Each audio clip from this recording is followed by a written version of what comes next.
How many of you have seen Santiago before? All right, great. Santiago's with the agency here in Brentwood. Santiago, stage is all yours, man. All right. Is working? Hey, how are you guys? Good morning.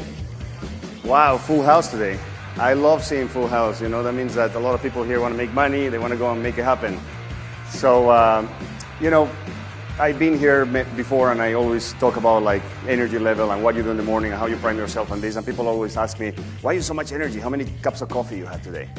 I don't drink coffee. And for those who know me, every time I drink coffee, I actually get tired. So it sucks. But I have a lot of energy because I prepare myself to have a lot of energy during the day in the morning. And the way how I do it is like, for example, this morning, I don't know if who follows me on Instagram or not, but I woke up at 5:30, I went to the beach, I went on a long run, and then I jumped in the freaking freezing water. How many have done that? All right, it's amazing, okay? It's hard, but there is two meanings of why I do that, okay? One, I learned at Tony Robbins. I don't know who's been at Tony Robbins event.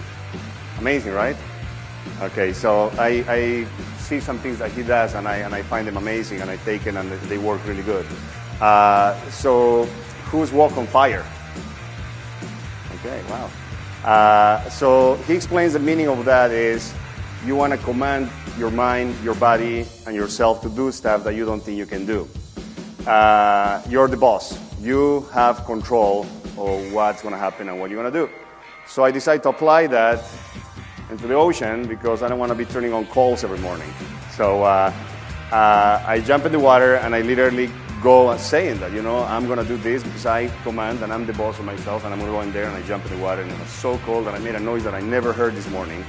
And I got out, and I was like, no, that wasn't enough. One more time. And you get out of there, and then you just feel the energy, you know, you feel so alive, and you start with this gratitude of just being there alone in the ocean. It's 6:30 in the morning, and the sun's coming out, and it's Friday, you know, you start just adding all the good things. And I will encourage you to write up, right now if you have pen and paper, what you're grateful for today. It doesn't have to be a huge amount of things or something ultra emotional or important, but it can be just, I'm healthy, I'm going to go out with my friends tonight, my kids, my husband, my wife, my significant other, whatever. And just write it down and think about it for a second, you know. So what I do in the mornings, I do that. I think about 3, 4, 5 things that I'm grateful for, and I get into that mood of, okay, this is good, you know. I actually have a pretty good life. And then after that, I like to do visualization. And then I go into that, and I think about where I want to be in 10 years, in 5 years. And I always finish with what I want to do, where I want to be in 6 months, because it's closer, it's more tangible. And then just go with your day, you know. So one of the things that really, really helps me, and I'm sure that everybody relates to that, because who doesn't like music? I mean, actually, no. Who likes music? Okay. So do you ever crank up the music in your car to get out of a bad mood? All right. So we're going to do that right now. And just to raise the energy in the room a little bit, I want to have here the technician, engineer of the music to crank up the music. Let's stand up, let's clap, let's get the energy going. All right? So how about this? All right.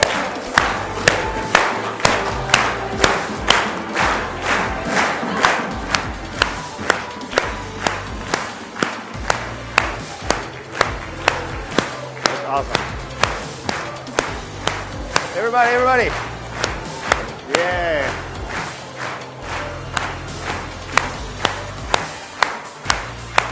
All right. So how do you feel now? See, it's that simple.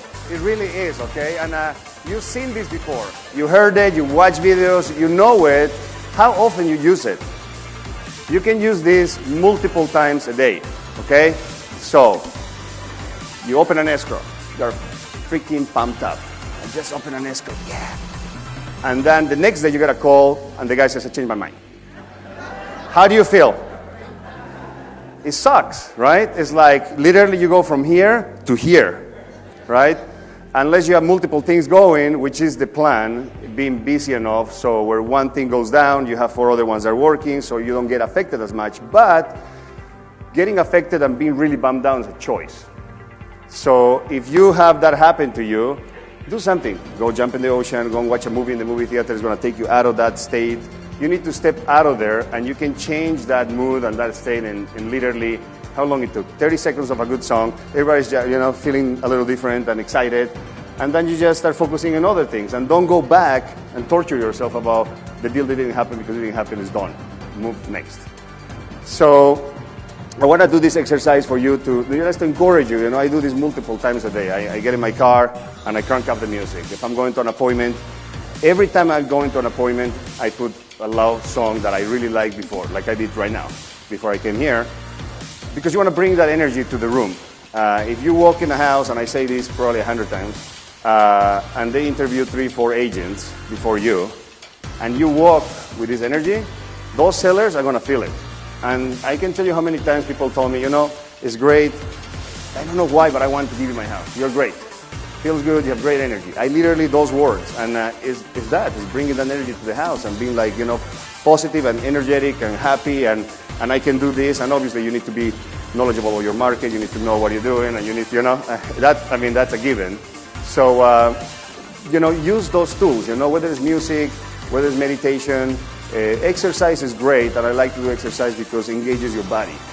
And when you engage your body, you change your physiology from being sleeping to wake up and jump in the cold water, you get a lot more energy. There's a lot of stuff that happens where, have you read the book? There's a new book, actually, I always like to throw books in here.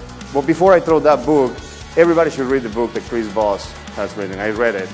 And it's such an amazing perspective on negotiation. It's just going to get you to understand more when you're dealing with people, how you deal with different people. It's a really good book. I highly recommend it. The other book that I recommend today is You Are the Universe by Deepak Chopra. And he literally breaks down in a very intricate way how everything is energy. From the stars, from everything is, and the reason why we have iron in our blood is because when stars explode or when like supernovas explode, that explosion causes for life to be created, and there's iron in all that, and that's why we have iron in our blood. So really everything is energy. So if you can use your energy to do different things, I believe that you'll be successful not only in your business, but you'll be in your life, in your personal life, and in everything you do. All right? So in February, I decided to go to Cuba for my birthday. I was having dinner with friends at the house, and they were like, what are you going to do for your birthday? And I hadn't thought about it. And I'm like, I don't know, let's go to Cuba. And there were 3 couples, and they were like, yeah, let's go. And you always hear that, and then the next day comes after your hangover, and like, what I was thinking last night. So I went the next day, and I bought tickets for everybody. And I called them, and I said, okay, we're going to Cuba. I got the tickets. Here's where we're going. Here's where we're staying. There's no visa. It's called a tourist card. You got a tourist card for everybody. There's no backing out of this one. So everybody went and got nannies and did the whole thing. And it was an amazing trip. But it was amazing to be in Cuba and see young kids, not as much in the adults, because the adults, it's almost like they already lost the hope. It's almost like they are like just going by in life. But the young people, 18, 19, 20, 21, whatever, to the 30s, now that they're being exposed to the internet, they see the world out there. Before they didn't know, but now they know. And I always like to talk to people. I like to talk to valet parkings. I like to talk to everybody. I like to hear the perspectives. And it's so sad to see these young people that are so hungry, that they want to do good, they want to be successful, they want to see the world, they want to experience other things, but they can't. Like literally they're screwed, they are there and then they have no choice. There's nothing they can do. So I'm flying back and I'm like thinking, oh my God, we're so lucky. I mean, we can get up any day and go and make it happen. We live in an amazing country. I've done it. Anyone can do it. We have so many opportunities here. I mean, literally it's your choice whether you want to make it happen or not. Other people don't have a choice. They don't have a choice. We do. So why don't we go every day and do the best we can. I mean, it's really not that hard. It's just wanting to do it. And the fact that you're sitting here right now shows that you want to do it. If not, you wouldn't be sitting here at 9 o'clock in the morning on a Friday, right? In a totally different perspective, I went to London last month for an international convention of, the company that we are associated with is called Savills. It's the largest international company, real estate company and services in the world, and their base is in London. So every real estate company owner that is associated with Savills goes once a year for a convention in London, and they come from every part of the world. So you're dealing with the boutique companies and all the people that deal with rich people. And they pick 4 or 5 different countries and they go and expose and they talk about what their market is, they talk about how the economy is in their countries, and almost everyone came to me and said, listen, all my clients, they either want to buy in LA, they want to invest money in LA, or they want to move to LA. It's not New York anymore, okay? I'm sure there is some, but before it was like New York, Miami, yeah, let's go to check Hollywood and go to Disney World. Right? That's what it was, Disneyland, sorry. Now, I personally believe, and I'm sure a lot of them agree, that LA has become a first world destination where people want to own, invest, or live. Okay? And if I meet another family or successful couple moving from New York, I meet once a week someone that's moving from the East Coast too. There's a lot of things that they're leading to this, and we happen to be at the right place, at the right time. We need to prepare ourselves because LA is the place to be right now. Technology is allow stockbrokers not to have to be in Manhattan anymore. Before they need it, now they don't. They can be in their house in Malibu that is twice as big, with better weather. They can be sitting in the sand in their laptop making deals at 5 in the morning, 4 in the morning, whatever the time they need to wake up because the stock opens. They don't have to be there anymore. So they're coming here. Technology allows you to be whatever you want to be and do whatever you want to do without having to be in a specific location. Yes, there's exemptions, where you have to be in places because you need to be there physically. But a lot of successful people are moving here. We have 2 football teams now coming here. We have 2 soccer stadiums now here. We have George Lucas decided to build his museum here and invest so much money. Even though he lives in San Francisco, he thought that this is the place to be. I don't know if anyone had a chance to drive by downtown and see all the construction that's happening there, all the development. Sunset Strip, there's going to be 5 to 6 brand new towers in there they're building. Money from London, money from China is coming, okay? So I believe that we're going to have a good 2 years at least before anything looks shaky. And I think that we should all prepare ourselves and be grateful that we are here right now and not in New York, because now this is the place to be. So why don't we prepare ourselves and get ready for that, because it's coming. I feel it coming. I felt that the first quarter of this year was way stronger than the last quarter of last year, for me, specifically. I don't know about you. So that's with that, Cuba and London. The other thing that I wanted to talk a little bit about is, and this is something that I learned at the events at Tony, is finding meaning on things. It's a lot of time something happens, and we start thinking, why that happened to me? I'm such a nice guy. I did all the right things. Why is this happening? Right? Well, that's the wrong question. You don't need to ask, why is this happening to me? You need to ask yourself, what is the meaning on this? This is happening for a reason. Everything that happens to us, there's a reason, and we can use that to become better, and you can use that as an opportunity to do something about it, right? My dad was a very successful politician in Bolivia. Politics is not a good thing to be there, because one day you're up and another day you're really down. And that's why I moved here. And when my dad lost everything and we went from having everything to losing everything, and I was like 16, 17, I couldn't go to the country club anymore. I didn't have a car. I started feeling very frustrated and very upset. But if that didn't happen, probably I would never move here. And I've never met my wife. I would never done what I do now. Everything, happens for a reason and triggers an opportunity for those that are looking for it and those that are looking to do something about it as opposed to cry, sit down, and do nothing, right? So I'm sure that all of you in your life, something has happened that you didn't know what happened, but if you really look deep, there is actually a gift in there that you can use to sprint forward, okay? I just wanted to share that with you guys. It's interesting is how you ask questions sometimes, and just by switching the question, it has a complete different meaning. So that's something that I work with a lot when I'm going about my day. How about putting another 30 seconds of song now? Okay, let's get the music one more time. Let's get up, let's clap one more time. See, I feel like you're falling asleep again. Let's go.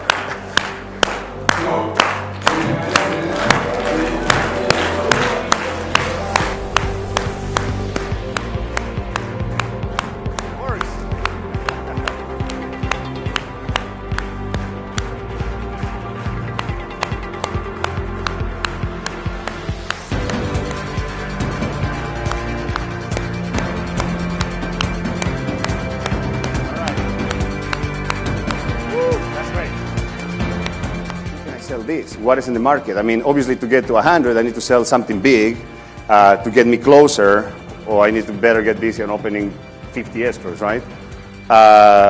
So because I sell the high end, it makes it easier, you know, is the truth. But it happened, you know, I mean, I was in 100, it was 95, but then we met last week, and I don't know if you want to kick in at this point, but... Well, let's look at this. How many of you honestly, could say to yourself, I could sell and close $100 million in 1 month? How many of you honestly could open up to that possibility? Stand up. All right. Good. Why not? Why not? So, thank you. So you have to ask yourself then, why not? Why is it? When I always marvel when I come in and coach with Santiago, and he's got a great office in Brentwood. What, a 360-degree view of everything, and it's just a great physical setting, because when you sit in his office, anything is possible. Anything is possible. And, you know, you just said something. You know, when something happens to you, there's a purpose. It's happening for a reason.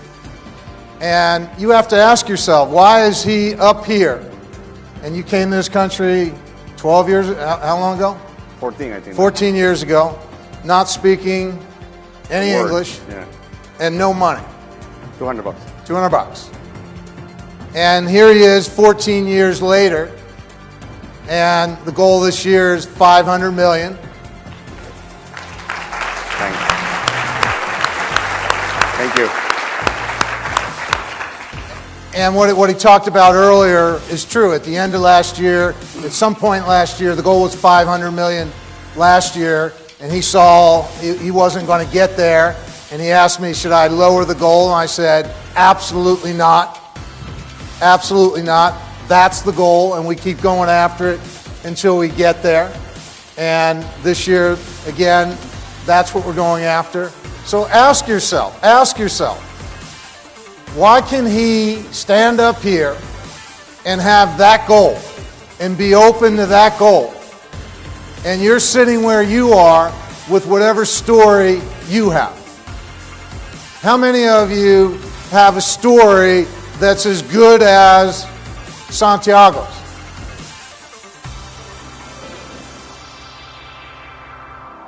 Maybe 3 or 4 people in the room.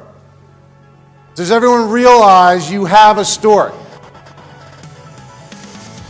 And that story, you can change that story at any given time.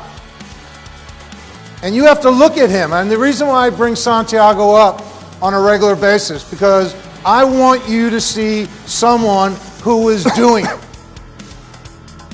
And the question is, when you look at him, Do you say, well, oh, but he's this and he's that and he has all these advantages I don't have? Do any of you do that? Do any of you do that? Yeah, of course you do. Of course you do. He's Santiago. I mean, if I had that name, I could do 500 million.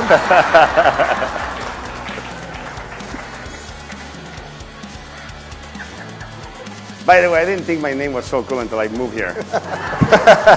There's a lot more Santiagos down there. You have to ask yourself, why is it possible for him and it's not possible for you? There's another probably question that I think that you might be thinking is like, oh, he must have known a lot of people who have great contacts. I didn't know anyone. Like literally no one. When I started at Keller Williams in Beverly Hills, I sat one day after 8 months of not selling anything, and I was so frustrated, like, oh fuck, I'm gonna sell something. I don't know anyone. Like literally, I don't have relatives. I'm not gonna sell it to my wife because we're broke. I don't have college roommates. I don't have high school friends. I don't know anyone in this town, you know. And that got me to think, it's like I need to think about something on how to meet people. And that's when I started literally to reach out to successful agents, like, can I please see your open houses? I'm like, no, I'm sitting on it. Okay, how about Saturday? Sure, you want to sit Saturday? Saturday, nobody's going to go there. No problem. Sit Saturdays every Saturday, and then every Saturday and Sunday for 3, 4, 5 years. I still sit open houses almost twice a month. And I got to meet people, but it took time. You need to be patient. It took time for me. It took about 3 to 4 years to meet people and start creating my database and my Rolodex of people. And you know, I started to get referrals from clients when I was 8 years in the business. Literally, and people will be like, "Oh, you must get a lot of referrals." I'm like, "I never got referrals." Seriously, all my business was picking up people from open houses or door knocking. That was it. So it's possible. You don't need to know people. You can meet people. So again, I challenge each and every one of you to ask yourself, why is it possible for him and it's not possible for you? And whether or not you want to change that story. Where's Bill Baker? There you go. Bill gave me a book a couple months ago. I shared it with you, I think, last month. And if you're having a challenge with your story about you, I recommend you read the book, You Are a Badass. You Are a Badass by Jen Sincero. Because in watching all of you dance, you certainly don't dance like badasses. Heather, you get the award, all right? You're a badass. But the rest of you, give me a break. Come on. You can't, no wonder you don't sell homes. We got that on video, right? I want you to watch yourself. Yeah, Santiago's up here trying to, all right, let's get it going. A couple of you went like this. Which reminds me, you know, Santiago's a big Tony Robbins fan. I actually had him go there. The first time I went to a Tony Robbins program, how many have been to Tony Robbins? Everybody's got to go at least once just to have the experience. And the first time I went, I get there and I'm standing and he's got the music and the dancing and the this and the that. And I'm going, what the fuck is this, man? And I'm like going, at the end of the first night, I go, I'm going home. I can't even stand. And I got back to my room and I said, since it bothers me so much, since I'm so uncomfortable, I better stay and figure out what's going on. And so by day 3, I'm tapping my toe. Got a little toe tap out, right? So now I got to go back again, right? And I go back again for the second program, and now and as luck would have it, he does this thing up on stage. He's got this big wheel, and he puts all these prizes on the wheel. And when you go to the program, you get a little ping pong ball with a number. And so he spins all the ping pong balls, pulls out a number, and the person who gets called has to come up on stage and dance in front of everybody. Got the music going, dance in front of everybody, answer 3 questions, and if you get them right, you get to spin the wheel. So here I am up in the upper deck in the back of the room, giving a little shimmy and shake, not too much. And who gets called? I gotta go down, I'll walk all the way down, get up on stage. And then, so that was program 2. Program 3, I go, this time nobody is gonna sing more, dance more, clap more, jump more, and I just went all out, all out. You've got to let it go. You've got to let it go. You've got to have some fun. There's so much fear in this market right now. So many people are so uptight right now. The other day, I was sitting in front of a coaching client, literally, 5 feet away, and I could see she was just gripped in fear, just gripped in fear. And I'm saying, you can, and she's going, no, I can't, no, I can't, no, I can't. Anyone feel that way right now? A few hands go up. What do you say to that? Fuck that. Play the music, right? Snap yourself out. Play the music. Jump in the water. You have your moments, right? For sure. And what kind of fears do you have to deal with? They're not specific fears anymore, but, you go through stuff. You're like, shit, I need to make this happen. Like, the fear is turned into, like, from being financially struggling, and if that deal doesn't happen, I'm fucked, to I'm not going to reach my goal. It's a much better level of fear, right? But you can make that happen. You can get to a point where, like, the fear becomes less relevant. The problem is that we're programmed to survive, okay? So every time something bad happens, our brain automatically finds the easiest way how we're going to survive that. And through fear, you start like, what am I going to do if this doesn't happen? So you just need to snap out. The faster you get out of there and you focus on other things, the better you're going to do. And I live my life by that, and it actually works. And I mean, people that know me and they're close to me, or they're in my office or whatever, they know, are you upset? I'm like, no. What happened? The escrow just fell off. I'm like, oh yeah, that's a long time ago. So I just kind of go like that, you have to do that. You cannot, I said this before, right? Faith and fear can hold hands. So you either know that you're going to make the 500 for those that, raise your hand, or you don't. If you think I'm going to do the 500 million and you are fearful about it, well, this is not going to happen because you're doubting yourself subconsciously, and that is not going to happen. I love to be here and say at least something that can help you in your business or help you in your life. It really makes me happy when people come and give me feedback that I was able to help somehow, I was able to inspire somehow. It really, really makes me happy. I mean, I try for that, and that's what I'm doing in social media mostly. I have not leveraged my business to social media yet. I don't know if it's going to happen or not, but I haven't yet in selling homes, let's say. All right, Santiago, thank you very much. Appreciate it.